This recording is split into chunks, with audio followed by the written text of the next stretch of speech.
Good morning friends.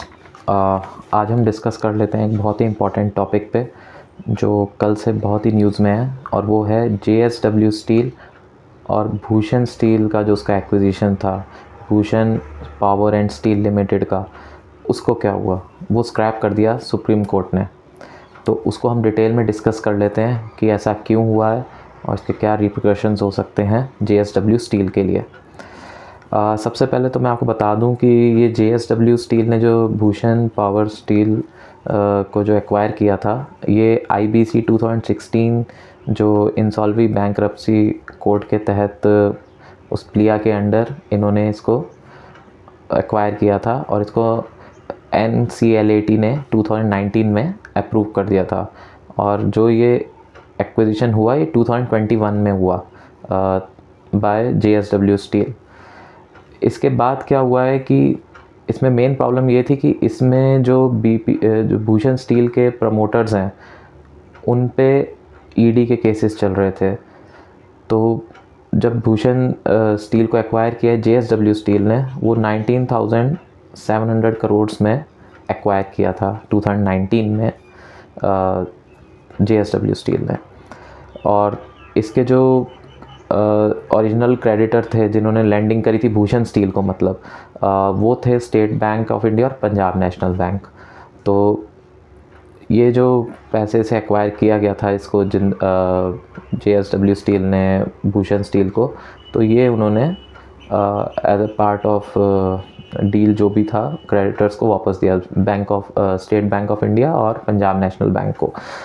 अच्छा जी, इसके बाद क्या हुआ कि कल सुप्रीम कोर्ट ने इसको माना नहीं है, इस रेजोल्यूशन को, ये जो एक्वायर किया गया है जिंदल स्टील ने भूषण स्टील को, और कहा है कि कंपनी को लिक्विडेट कर दो, मतलब इसको सेल कर दो। ये जो एक्विजिशन है JSW स्टील का, ये ठीक नहीं है, क्योंकि जो केस ED के चल रहे, पहली बात तो इन्होंने ये कही है कि इसको इक्विटी प्लस डेट पे लिया है JSW स्टील ने, जबकि इसको फुली 100% इक्विटी बेसिस पे लेना चाहिए था। दूसरा कि रेजोल्यूशन प्लान इम्प्लीमेंट करने में JSW स्टील ने काफ़ी देर लगा दी।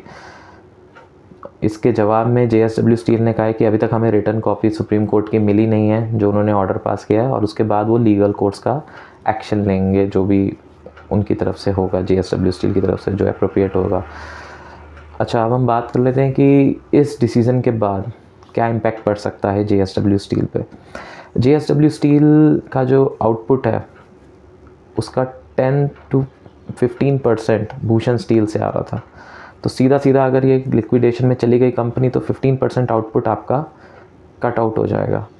और जो पता चल रहा है कि एबिटा जो इनका मार्जिन है उसमें भी 10 to 12% तक इफ़ेक्ट आ सकता है। स्टॉक ने रिएक्ट किया कल इस पे इन्होंने स्टॉक क्लोजिंग बेसिस पे 5.5% डाउन था, और अगर आप देखेंगे कि इंट्राडे में भी ये 7.5% तक डाउन गया। इसका एक और रिपरकशंस ये भी हो सकता है कि क्योंकि ये जो रेजोल्यूशन प्लान अप्रूव हुआ था ये आपका कम से कम 3 साल पहले अप्रूव हो गया था, एक्वायर कर लिया गया था इसको 3 साल पहले, और अब एकदम से इसको सुप्रीम कोर्ट ने जब इसको रिजेक्ट किया है, तो जो फॉरेन इंस्टीट्यूशन इन्वेस्टर हैं, जो स्ट्रेस एसेट्स जो होते हैं हमारे इंडिया के कंपनीज़ के जो IBC के अंडर हैं, उन पे फिर वो रिलाई कम करेंगे कि उनके डिसीज़न पे, कि जब अगर इंसॉल्वेंसी का प्रोसीडिंग्स पूरा कंप्लीट हो गया, रेजोल्यूशन प्लान कंप्लीट हो गया, उसके 3 साल बाद भी अगर आप कह दो कि नहीं जी ये तो ठीक नहीं है जी, इसमें सही नहीं हुआ है, तो डेफिनेटली ये जो फॉरेन इन्वेस्टर्स हैं उनका स्ट्रेस एसेट्स जो इंडिया के हैं, इंडियन INCs के हैं, उसमें इन्वेस्ट करने के लिए वो 2 बार सोचेंगे। तो ये एक नेगेटिव पॉइंट डेफिनेटली है। JSW स्टील का तो मैंने आपको बता ही दिया कि इनका EBITDA margin 10 to 15%, profit 10 to 15, revenue 15% तक हिट होगा, तो स्टॉक प्राइस भी उसी हिसाब से एडजस्ट करने की कोशिश करेगा अपने आप को।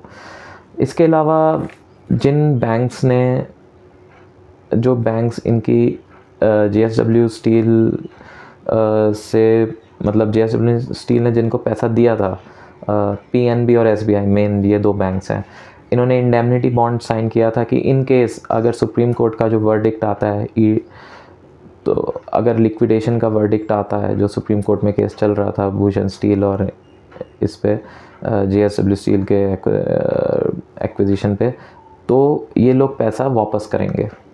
अच्छा जी, पैसा वापस करेंगे तो इनकी जो बुक्स ऑफ अकाउंट्स है उसी में से पैसा जाएगा।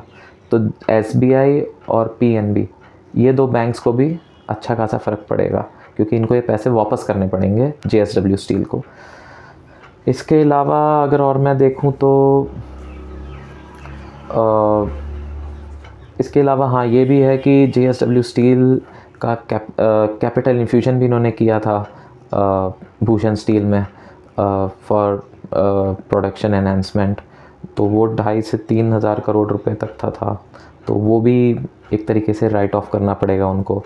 और अगर देखा जाए तो JSW स्टील एस्पिरेशंस उनकी यही थे कि 2030 से लेके 2031 या विजन कह लीजिए कि 50 मिलियन मेट्रिक टन्स वो प्रोड्यूस करेंगे स्टील का।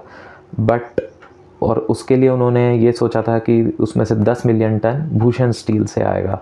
लेकिन अगर भूषण स्टील लिक्विडेटी हो गई, अगर उनकी कंपनी नहीं रही, उनकी सब्सिडरी नहीं रही जो अभी है वो, तो फिर आपको ये जो इनका टारगेट है ये भी सीवियरली इफ़ेक्ट होएगा। तो ये सब बातें देखते हुए आप JSW स्टील को देखिए कि उनकी एक जो सब्सिडरी है, अच्छा ये लार्जेस्ट एक्विजिशन और रहा है भूषण स्टील JSW स्टील का इनकी हिस्ट्री में JSW स्टील की। तो अगर आप JSW स्टील स्टॉक को देख रहे हैं तो ये बात ध्यान रखिए कि उनकी एक सब्सिडरी जो भूषण स्टील है उसको सुप्रीम कोर्ट ने कहा है कि ये आपकी सब्सिडरी नहीं रहेगी, इसको हम लिक्विडेट करेंगे। तो उसके कॉरस्पॉन्डिंग जितना भी जो इनका एबिटा मार्जिन आता है और जो रेवेन्यू आता है वो डाउन जाएगा। स्टॉक ने रिएक्ट अभी भी किया है, हो सकता है आगे भी करे। और जो PNB और SBI हैं वो भी, उनको भी पैसा वापस करना पड़ेगा JSW स्टील को, जो उन्होंने रेजोल्यूशन प्लान के तहत लिया था। तो ये सब बातें ध्यान में रखते हुए हमें शेयर मार्केट में ये सब स्टॉक्स को देखना चाहिए। Thank you.